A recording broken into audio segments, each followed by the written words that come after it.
Welcome back to the Pittsburgh Sports Saviors. It is June 16th, Father's Day for all the fathers out there. Happy Father's Day. Father's Day. It's about 8:12 p.m. Lee, how you doing? How you been? I'm doing all right, bud. I've been all right. How about yourself? Pretty good myself. I guess let's just hop in. Let's hop into the big story of the week. A guy we've talked about at length on many episodes here, Mike Tomlin. He gets Yeah. a 3-year extension with the Steelers, so he signed for this year coming up, and then 3 extra years on top of that. We're going to be seeing a little more Tomlin. I think we expected this to come at some point, right, Lee? How Yeah, are your thoughts on him? yeah, I think so. And just with how he's been coaching and how a lot of the players like him, and even not even just for the Steelers, you hear about other players from other teams how they have so much respect for him and as a coach, and as a person in general. I mean, I think this was kind of inevitable just because of the coach that he is.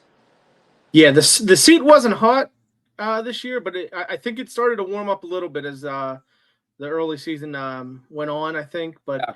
he seemed to have a little bit of a wake up call himself. There's been moves this offseason that show that he's trying to get out of his comfort zone a little bit. Some outside hires. We haven't seen that too often here. It's been a lot of guys moving up from his coaching tree. So there. I think this is a good time to stop re-sign him, but I think this might be one of those times where this is the last one we can see, unless he shows some playoff wins. What are we at? 7 straight years without a playoff win at this point, right? I think so. Yeah. I think he's deserving of this job. Obviously, I think that you have to extend your guy. You can't have a coach, lame duck coach. It's just not what you do in any sport. And it's just a bad idea to have that. It affects his ability to lead. I think if the players think, "Oh, this guy's out of here anyway. Who cares?" And that's not even from a being fired standpoint, but just a retirement standpoint. He's been at this job a long time now, so there's always concern that he might just need a break. He might go to TV or something, because I guarantee you someone like ESPN will pick him up right away if he wants it. Oh yeah, for sure. I mean, he's a good speaker. Like I said, a lot of people like him. Even when the Steelers did the grade, I think that he was graded at an A+. When they did Yep. the grading throughout the season, he got like one of the or the only A+ for the team itself. And he was voted by the players. So I think, like you said, I think if he does retire or he's not with the Steelers, he can get a job anywhere, coaching anywhere, or definitely some type of sports analyst, outside of the league itself. Yeah, maybe him and Ben will start a podcast together. Ben's got his going on. Maybe we'll bring in Yeah. Tomlin, and Yeah, the that'd two be of them great. can hang out and everything. Yeah, Maybe yeah. that idea. Yeah, yeah. Uh-huh. But I do want to bring up this thing. I've been looking through. I've been trying to find some of the legendary coaches in this league that have had long tenures at one spot, and I've found a trend that I think it's all bullshit and doesn't mean anything, obviously. But I think it is an interesting trend that I've found with a bunch of head coaches where once you stop winning your Super Bowls, it seems like you don't go back. There's not like I've been searching for coaches who have had success early on in their careers and then stayed with that team for a long extended period afterwards, and whether they find another Super Bowl appearance. And I'm about to throw some names out here of guys who are Hall of Fame coaches that once they stop winning their titles with their team that they were on, it just stopped in general. But then I'll have 2 exceptions at the end.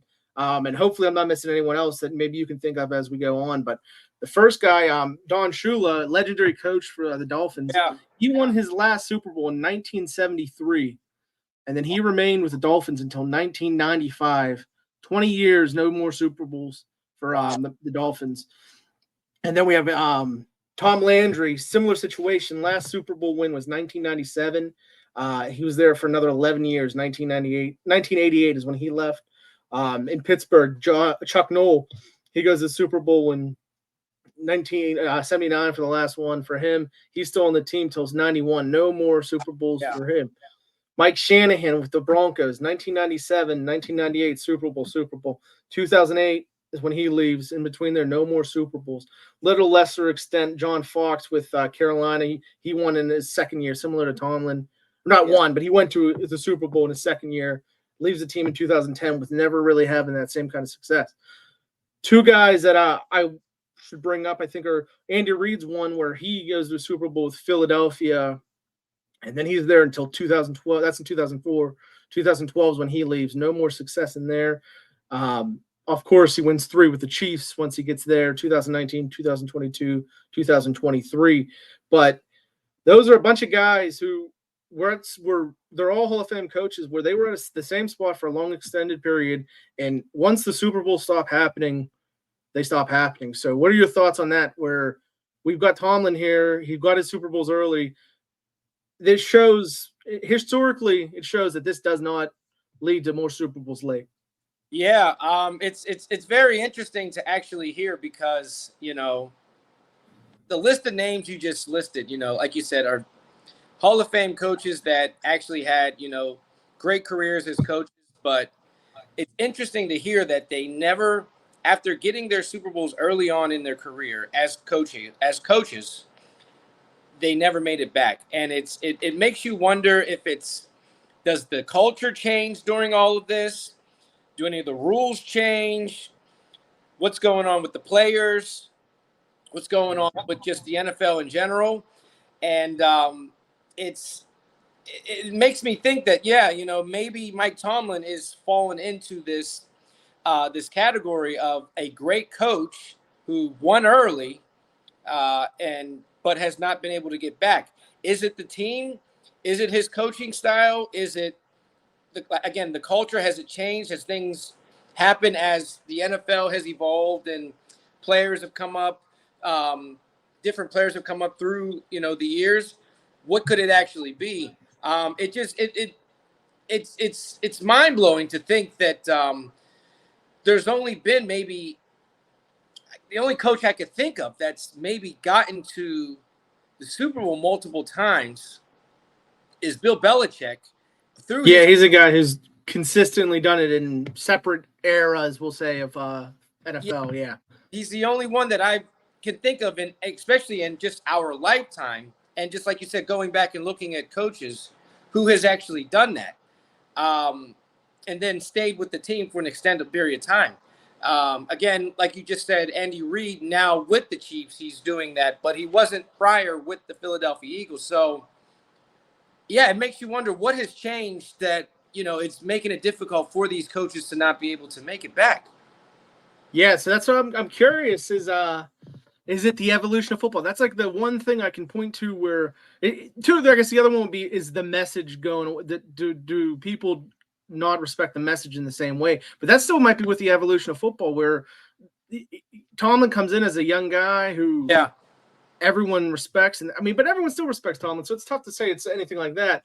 But maybe the message gets stale, even if it's because there's kids now that is coming onto the roster that they're kids now. I mean, they were children or they weren't fucking thinking of football. They probably weren't even playing Pee Wee yet. And now they're on the roster with Tomlin as their head coach. But he's in year 17, right? So you're talking about probably some 4-year-olds, 5-year-olds that have grown their whole life knowing Mike Tomlin as the Super Bowl winning coach for the Steelers.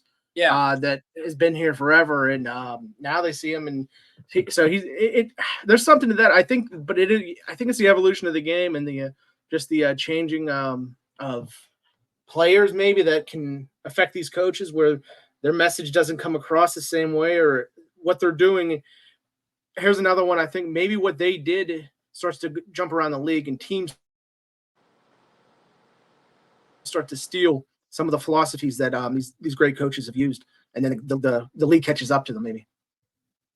Yeah, maybe that's kind of what's kind of happened. I mean, can you think of any coaches that maybe beginning of their career didn't get anything, and then towards the end they won? Well, there's one I've been holding in my holster that you haven't brought up. Of a guy who made a Super Bowl appearance early in his career, and then on the way out got a Super Bowl championship.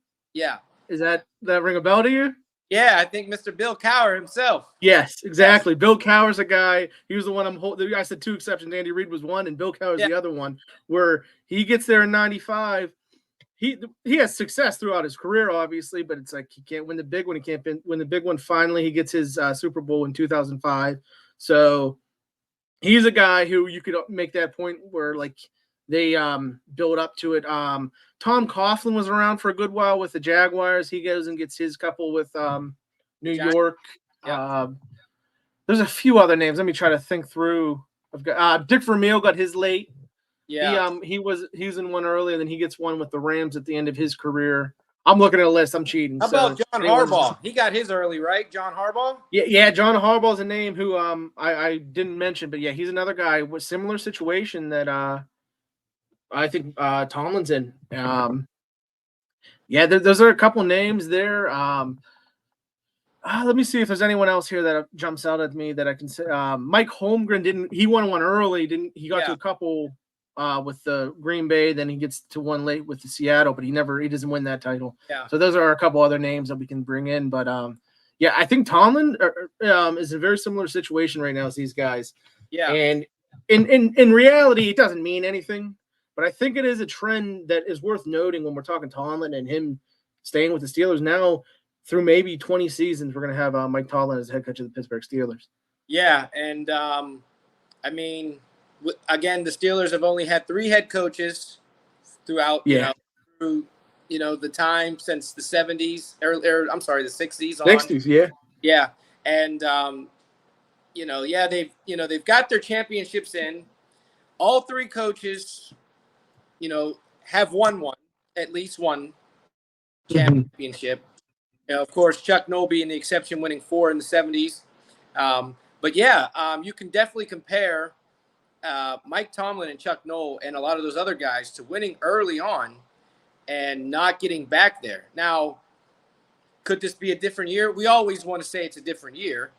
Hoping that the Steelers, what they did this offseason, can kind of help them maybe revamp their team and become the Pittsburgh Steelers of old that we're used to seeing as we were growing up ourselves, hoping that they can maybe get back. But, I mean, I don't think he's in bad company with a lot of those coaches because, again, they're all Hall of Fame coaches. You'd like to see Mike Tomlin get there, but, yeah, I mean, it's interesting that, you bring up a lot of those coaches. There is a trend that I never even thought of until you started talking about it now. So, yeah, it's definitely very interesting. And it makes me wonder, like you said, John Harbaugh, you throw him in there because him and Mike Tomlin are the 2 right now, at least, the longest tenure coaches right now. And they both, again, they're in the same division, same, similar, situation, winning early and just have not been able to reach that peak to get back. So will we see it in the future for them?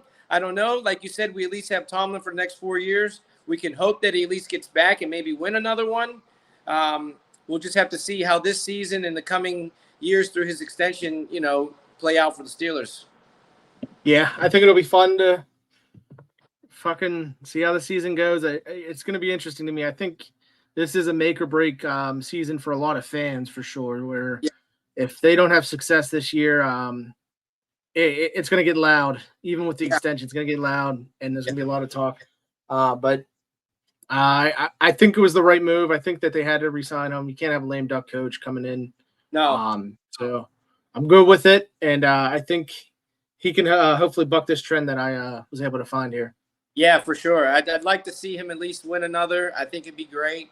I think, again, we talked about this in the past. I think what Omar Khan has done this offseason has just been amazing. It's going to be a fun season.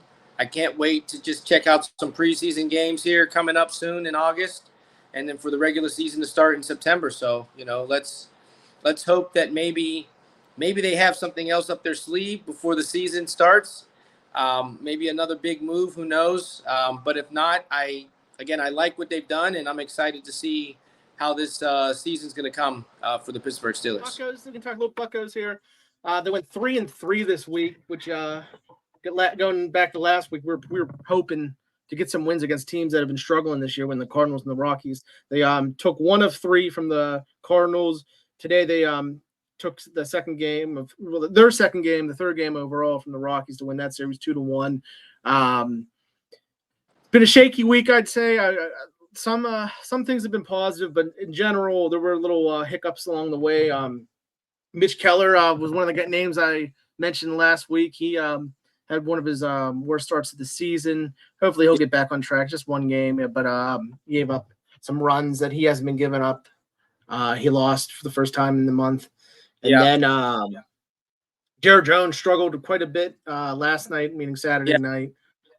Hopefully that's another blip in the radar, but he has been shown some signs of like a rookie wall. Hopefully he can adapt, take a little breath, and come back. But those are two guys that haven't had a great week. Did you get to catch any games this week at all or anything? Yeah, I actually watched the game today.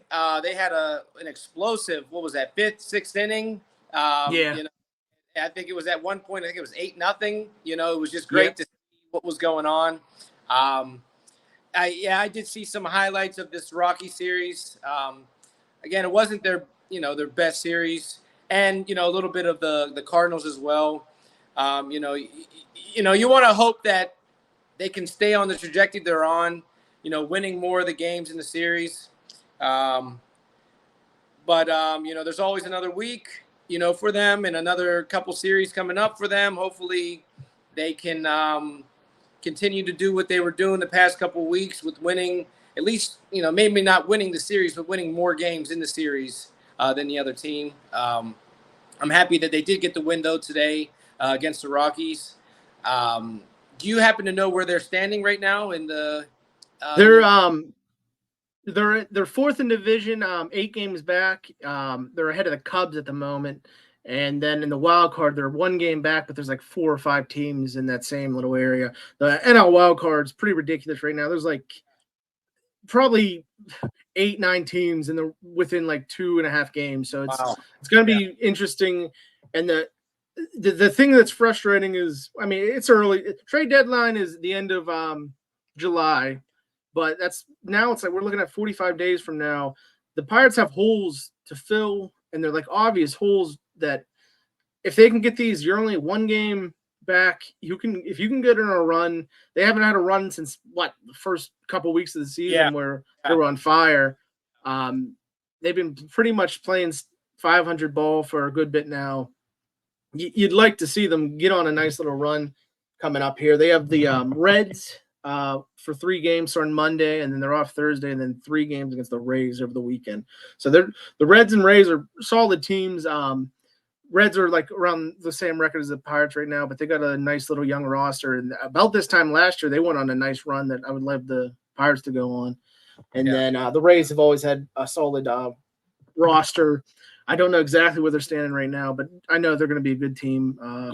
Everyone can see how they've been playing for the last few years. I do want to highlight some positives that are going on, just similar to last week. Hopefully I don't jinx them. Ryan Reynolds is on a 14-game hitting streak now. And then in the month of June, he's been 346 with a 390 on base, 582 slugging percentage for 972 OPS, which is really good. And then Luis Ortiz in June, he's been getting some good time as a reliever, but like a bulk reliever where he's grabbing a lot of innings in the games he's starting. So for June, he's got 12.1 innings pitched, a 0.73 ERA, 9 Ks, and only 1 walk. Season overall now he's 3-2 with a 2.51 ERA. So those 2 guys that have been playing well lately that I figured we should shine a light on there. Yeah, I think that it's been nice to just kind of see how some of these players have been, just performing this month. Was it you that was saying McCutcheon's had a good bit of home runs the past few games himself? Is that something else going on? Yeah, he hit a homer on Friday and Saturday, which was his 5th straight home run in Coors Field where the Rockies play. He didn't get a home run today, so that streak's over. That's he didn't make it 6 straight, but he's been catching. He's always his career. He's been a guy who comes on in June. Same with Reynolds. June's a good month for Reynolds and McCutcheon, and hopefully that sticks through. As the weather gets hot, they usually get hot themselves. Yeah, so hopefully, as the month goes on and then we get into July, maybe they can get into a nice little run. That's what we want to see. We want to see them, try to climb up higher in that division. Get that wild card spot. If not even a wild card, just a regular playoff spot would be great. So just hope to see what they can do with the coming weeks and the coming months. I mean, what are we about halfway through? Would you say now, or not yet? A little under half. Yeah. Okay, yeah. They're So 30. I think I'm going to say they're 34 and 37, which is okay. 71 games. 81 games would be the halfway point. Okay, so yeah, we'll see what happens. As they get over that halfway mark of the season. Maybe as it's getting closer to October, for them, maybe they'll start doing something. But maybe they're waiting for that All-Star break for them to kind of break out for themselves as well. Yeah, they got a couple starting pitchers on the injured list that they need back. They got to fix the bullpen. The bullpen's been going through a lot. They've had two bullpen games. They call them, where it's just relief pitchers are going out there. They need a few relievers to get healthy, other relievers to get back on track, and then they have to go outside and get some guys too. And then they got to get a little more offense. The offense is turning on a little bit, but you with the way the pitching's gonna fall back, you can't have what you had for the months early in the season. So you're going to have to get some hitters in that lineup, and there's spots to do it. You can find a nice outfielder. You can find a first baseman. You can get guys in here that can bring some offense to this team. Yeah, for sure. But I have hope for the guys. I think that there is something to this roster. I think there's some positives. Paul Skeens going to probably go two times this week. I think Monday and Sunday we might see Skeens. So by the time we talk next, we'll be able to talk about Skeens a lot more than we did this week, I think. Yeah, for sure. I'm excited to see. I mean, he's been money, since he's been coming out and playing. I mean, it's just exciting to see a young guy like himself, top prospect, living up to and playing up to the height that he was, coming, and so he's such a very talented player, and I'm excited he's on the Pirates on the roster. Let's hope he stays. Let's hope we can keep him long term.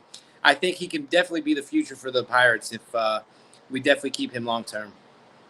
Yeah, I don't see any reason. Just pray for health too for the guy, and he's going to be one of the top starters in this league for a long time coming.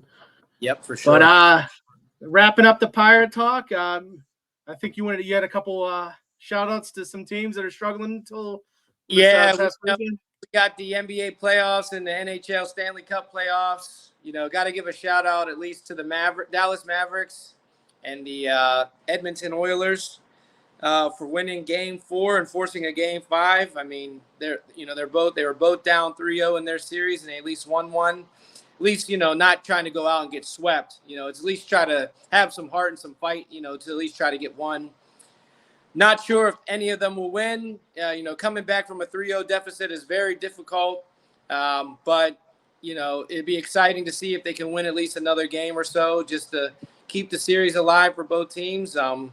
But just got to at least give them a shout out for at least staying alive in their series for sure. Yeah, not just staying alive. Both of them were blowouts, 8-1 for the Oilers of the Panthers. And maybe it's a scenario where the team's up 3-0, just said, let's get a little bit of rest. Maybe they want to come and win on their home courts or something, or home ice for hockey. Maybe that's what's going on there. Who knows? But yeah, they both neither one decided to give up on the season. But yeah, Lee, I got nothing else for you tonight. It's hot out here. It's getting hot in Pittsburgh, 90-degree day. Yeah. So we won't keep each other waiting too long. But I'll see you next week. I'll see you, bud. Have a good one.